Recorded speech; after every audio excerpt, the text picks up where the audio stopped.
সরকারের কোনো কোনো ইস্যুতে মাঝে মাঝেই দেখা যায় বেশ সিরিয়াস ডিবেট তৈরি হয়েছে। রাষ্ট্রপতির একটা ইন্টারভিউ নিয়ে প্রচুর শোরগোল হচ্ছে দেখলাম, সেটা নিয়ে এরকম আরও কিছু ইস্যু নিশ্চয়ই সামনে আসবে। আসেই সরকারের হয়ে কথা বলবো। কথা বলা মানে এই না যে সরকারের সব কিছু সাফাই গাওয়া। এই সরকার বা দুনিয়ার কোনো সরকার শতভাগ নিখুঁত কিছু না।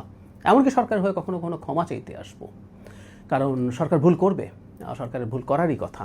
বাংলাদেশের মতো একটা জটিল দেশে, যা বাংলাদেশের মতো একটা খুবই টাফ জায়গায়, বিশেষ করে শেখ হাসিনা যখন এই দেশের প্রতিটা ইনস্টিটিউটকে ধ্বংস করে দিয়ে চলে গেছেন, সেই জায়গায় রাষ্ট্র পরিচালনার অত্যন্ত টাফ একটা সময়ে বিএনপি রাষ্ট্র পরিচালনার দায়িত্বে এসছে। জনাব তারেক রহমান প্রধানমন্ত্রীর দায়িত্বে এসছেন। এই সময়টাও আপনাদেরকে একটু বিবেচনা রাখার কথা বলবো।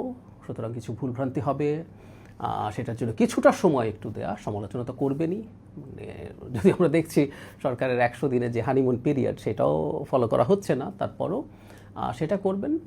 কিন্তু সফল হওয়া দরকার, মানে এনি গভর্নমেন্ট, মানে বাংলাদেশে কোনো সরকার সফল হওয়া মানেই হচ্ছে জনগণের ভালো হওয়া। আমরা যারা এই দেশে থেকে যেতে চাই, এই দেশে ছিলাম, আমরা যারা এই দেশ ফেলে চলে যাইনি, চলে যাওয়ার ইচ্ছে নেই, সেই মানুষগুলোর আসলে খুব সিরিয়াসলি চিন্তা করা দরকার যে দেশটাকে কীভাবে ভালো করে তোলা যায়, কীভাবে সরকারকে সফল করে তোলা যায়।